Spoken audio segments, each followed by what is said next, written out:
दोस्तों, आज की इस वीडियो का टॉपिक है कि जो हमारी एसी होती है उसमें टन क्या होता है। 10x10 का कमरा हो या 10x15 का कमरा हो तो उस कमरे में हम कितने टन का एसी लगाएं जिससे हमारी कूलिंग प्रॉपर तरीके से होती रहे। एसी को चलाने पर हमारा बिजली का बिल बहुत ज़्यादा आ जाता है, तो हम कैसे चलाएं एसी को जिससे हमारा बिजली का बिल हमारे कंट्रोल में रहे और बहुत ज़्यादा बिजली का बिल हमारा ना आए। तो ये पूरी चीज़ें आपको इस वीडियो में अच्छे से क्लियर हो जाएंगी। तो आइए जान लेते हैं। देखिए, जो हमारी एसी होती है उसको हम टन में नापते हैं, ठीक है। अब ये टन का मतलब वजन से नहीं होता है, जो वेट होता है, वजन होता है, उसका इस टन से कोई भी रिलेशन नहीं है। टन अलग चीज है, एसी की रिस्पेक्ट में वजन में वाला जो टन होता है वो अलग चीज होती है। तो यहां पर जो एसी में जो हमारा टन होता है, गर्मी को सोखने की जो क्षमता होती है उसको हम टन बोलते हैं एसी की रिस्पेक्ट में, कि वह कितनी गर्मी को सोख सकता है। अगर 1 टन का एसी है तो वह 1 टन के बराबर जो हमारी गर्मी है उसको सोखेगा। अगर हमारी 2 टन की एसी है तो वह 2 टन के बराबर गर्मी को सोखेगा। अब बात यह आती है कि अगर हम इसको एक अच्छे से समझाएं कि एक परिभाषा के रूप में, तो कैसे समझा सकते हैं। देखिए, 1 टन का जो हमारा एसी है, इसका मतलब यह हुआ अगर हमारा 1 टन की बर्फ है तो वह कितने होगा, 0 डिग्री सेंटीग्रेड पर वह हमारी बर्फ बनती है। तो इस बर्फ को 0 डिग्री सेंटीग्रेड से पिघला दे और पानी बना दे, उस टेम्परेचर को हम 1 टन बोलेंगे। मतलब 1 टन की हमारी बर्फ, जो कि 0 डिग्री सेंटीग्रेड पर ही तो हमारी बर्फ बनती है, बनना शुरू हो जाती है, तो 0 डिग्री सेंटीग्रेड से पानी बना दे, इतना गर्मी हो, तो उसको हम 1 टन बोलेंगे। अब इसको थोड़ा सा और अच्छे से समझें हम। अगर मान लीजिए यह हमारा एक कमरा है, इस कमरे में हमने 1 टन की बर्फ का एक क्यूब ला करके रख दिया, 1 टन बर्फ ला करके इस कमरे में रख दिया। तो इस कमरे में 1 टन की जो बर्फ है, 1 टन बर्फ हमारी जितनी ठंडक देगी उतना ही हमारा 1 टन का एसी ठंडक देगा इस कमरे में, ठीक है। मतलब 1 टन बर्फ यहां पर ला करके रख दिया तो वो जितना ठंडक देगा उतना ही ठंडक हमारा 1 टन का एसी यदि इस कमरे में लगा दें तो वो भी इतना ही ठंडक हमें देगा, ठीक है। तो ये मुझे उम्मीद है कि आपको ये चीज क्लियर हो गई होगी कि टन क्या होता है। अब यह बात आती है कि गर्मी को जो सोखने के लिए जो हमारी यूनिट होती है, गर्मी को सोखने के लिए जो यूनिट होती है हमारी, उसको हम BTU बोलते हैं, ठीक है। अब BTU क्या होता है, ब्रिटिश थर्मल यूनिट, या गर्मी को नापने की इकाई होती है कि कितनी गर्मी है यहां पर, ठीक है। कुल मिलाकर के बात यह समझ लीजिए कि गर्मी या ठंडी दोनों को नापते हैं किसमें, हम BTU में नापते हैं, गर्मी हो या ठंडी हो, दोनों चीजों को। अब यह बात आती है कि जो हमारी BTU होती है उसको हम अपने जो हमारा बिजली का बिल आता है उससे हम कैसे रिलेट कर सकते हैं। तो देखिए कि BTU जो होता है हमारा, अगर उसको हम टन में बदलें तो कैसे बदलेंगे।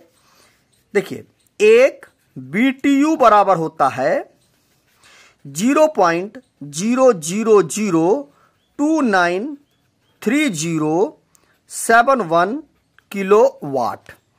इतना किलोवाट बराबर 1 BTU होता है।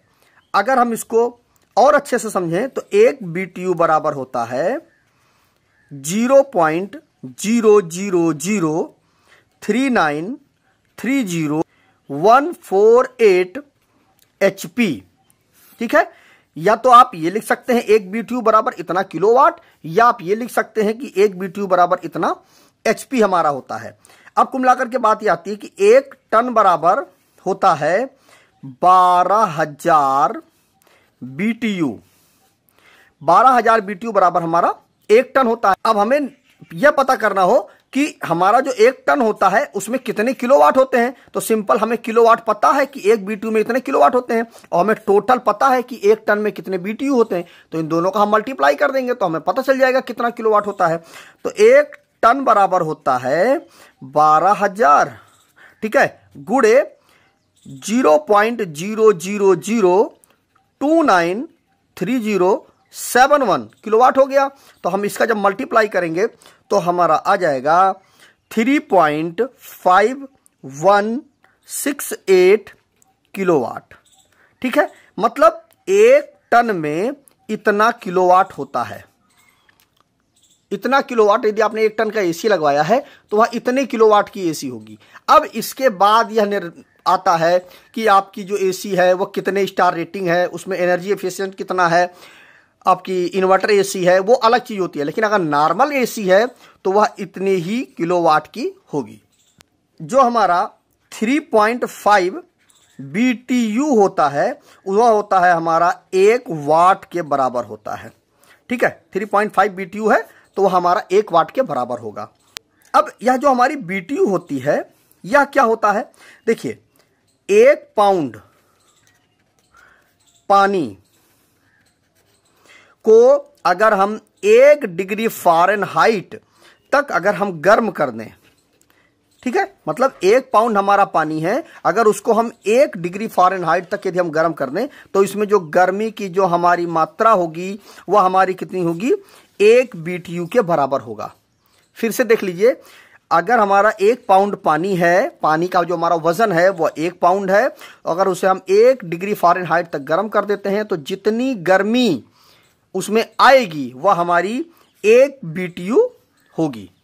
अब यह बात आती है कि अगर हमारा 10 × 10 का यदि हमारा कमरा है तो कितना हुआ, हमारा 100 स्क्वायर फीट का हमारा कमरा हुआ, तो उसमें हम कितने टन का एसी लगाएं, तो उसमें हम 1 टन का एसी लगा देंगे तो हमारे लिए सफिशियंट होगा, पर्याप्त होगा। ठीक है, अगर हमारा 10 × 15 का हमारा यदि कमरा है तो उसको हम कुल मिलाकर के यह कितना हमारा स्क्वायर फीट हुआ, 10 × 15 तो हो जाएगा 150 स्क्वायर फीट।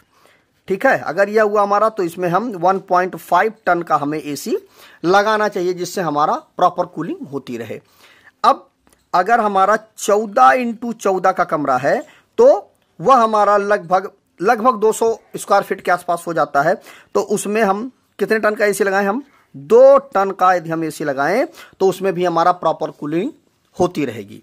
तो इस तरह से आप निकाल सकते हैं, अगर कभी आपको एसी लगवाना है तो इस तरह से आप खुद ही कैलकुलेट करके निकाल सकते हैं कि कितने टन का एसी आपको अपने कमरे में लगाना चाहिए।